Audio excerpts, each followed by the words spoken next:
Thanks for tuning in to your daily dose of quick real estate updates, local housing trends, and market data, plus tips, tools, and strategies to help you buy, rent, or invest with confidence.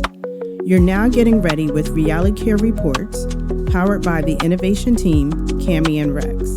Now go grab your favorite morning breakfast, coffee or tea, and let's enjoy today's episode.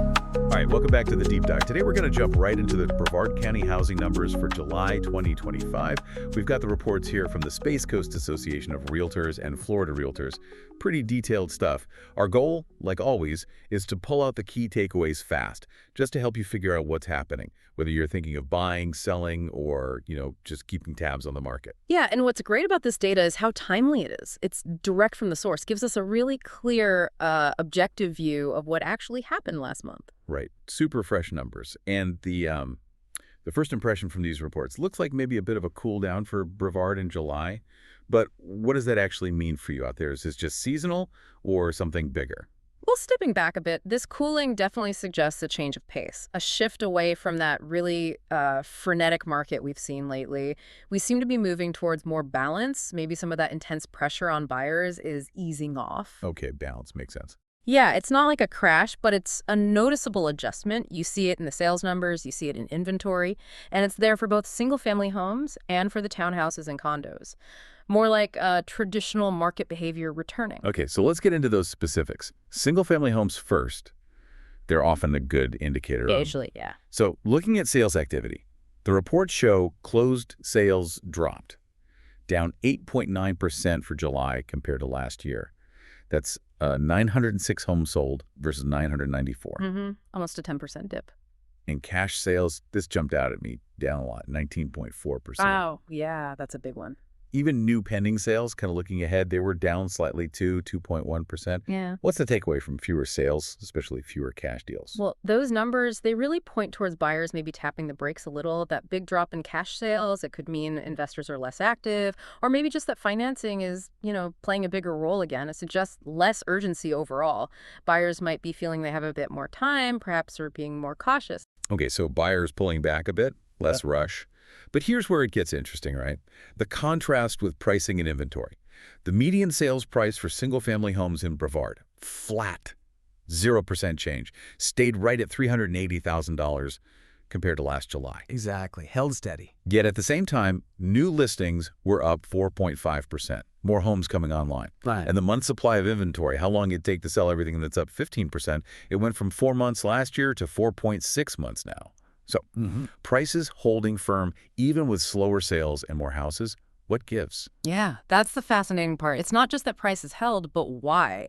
Even with sales cooling and more homes listed, it seems like the single-family market hit a kind of solid floor. 380K seems resilient. It suggests there's still pretty strong underlying demand, or maybe sellers just aren't ready to cut prices much. They still feel confident. So for you as a buyer, it means, yes, more options, maybe less of those crazy bidding wars. But don't expect huge discounts, at least not yet in this segment. That 4.6 months of supply, though, it does give you more breathing room than we've had. A bit more time to think. Good point. A sign of underlying strength. Now, what about the types of sales? Traditional sales were down 8.4%, median price right at that $380,000 mark. But distressed sales, hardly any. Foreclosures, REOs, down almost 67%. Only 3 closed in July. Median price there was much lower, $251,250. And short sales, just one single sale recorded at $230,000. Yeah, the fact that distressed sales are so low is, well, it's a really positive sign for the market's foundation. Even with this cool down, it shows most homeowners have equity. They're not underwater. We're not seeing widespread financial stress pushing prices down hard. That's a key difference from, say, a recession-driven downturn. Very healthy signal, actually. Okay, that's a clear picture for single-family homes. Cooling sales, stable prices, low distress. But now, let's shift gears to townhouses and condos, because the story there, it's a bit different, isn't it? And that's really important for you to know if you're looking in that segment. Seems like maybe a steeper chill. It does look that way, yes. For townhouses and condos, closed sales were down 15.6% in July. 200 units sold versus 237 last year. That's a bigger drop than single family. Right, noticeably larger percentage decrease. Cash sales also down 14.4%. Similar trend to single family there. And new pending sales were down just 1.0%. So the slowdown is definitely happening here too. Absolutely. But that bigger drop in closed sales for condos, that suggests this part of the market might be feeling the shift more sharply. Could be different buyer types, maybe more sensitivity to interest rates, investors backing off more. Hard to say exactly why without more data, but the effect is clearer. It points to maybe more hesitation from buyers in this segment. And that difference really pops when you look at the pricing and inventory for condos and townhouses. Unlike single-family homes holding steady, the median sales price here actually dipped, down 1.3%. It went from $288,750 last July to $285,000 this July. Not a huge drop, but a drop nonetheless. Yeah, a slight decrease. But combined with the inventory picture, it tells a story. Right, because new listings were up, but only a little, 1.5%. But the month's supply of inventory, wow, it shot up 35.5%. It went from 6.2 months last July to 8.4 months now. 8.4 months, that feels like a lot. It is a lot. That's a huge jump. For you, if you're looking at condos or townhouses, 8.4 months of supply, that really shifts the power dynamic. That signals a strong buyer's market. Usually anything over 6 or 7 months starts leaning that way. 8.4 is significant. So more negotiation power for buyers. Definitely. More time to look, less pressure, more room to negotiate on price and terms. Yeah. It's a very different feel compared to the single-family market where prices held firm despite inventory rising. Shows how segments can behave differently. Gotcha. More leverage for condo buyers. And what about distressed sales in this segment? Still looking healthy. Remarkably so, actually. Traditional sales were down, yes, 15.7%, median price at that $285,000. But foreclosures? Zero. None closed in July. Down 100%. Zero. Wow. Yep. And just one short sale, like in the single-family market, this one closed at $120,000. So even with the cooling and that slight price dip, the condo market is also basically free of distressed properties. It's a consistent theme. Homeowners seem to be on solid ground financially across the board, which is good news for stability. Okay, let's pull this all together then. We've definitely seen a cooling trend across Brevard County in July, but there's some really important differences between single-family homes and the townhouse condo market that you need to keep in mind. Absolutely. Let's recap the main points. Both segments saw sales slow down. Fewer closed deals, fewer cash buyers, that's consistent. Both also saw more new listings hitting the market, which means more choice for buyers everywhere. More choice is good. Right. But the big divergence is in pricing and how much inventory grew. Single-family prices, rock steady at $380. Condo townhouse prices dipped slightly. Inventory grew in both, but exploded in the condo market, pushing it way past balanced into buyer's territory. So single families may be more balanced now, while condos are definitely favoring buyers. That's a good way to put it.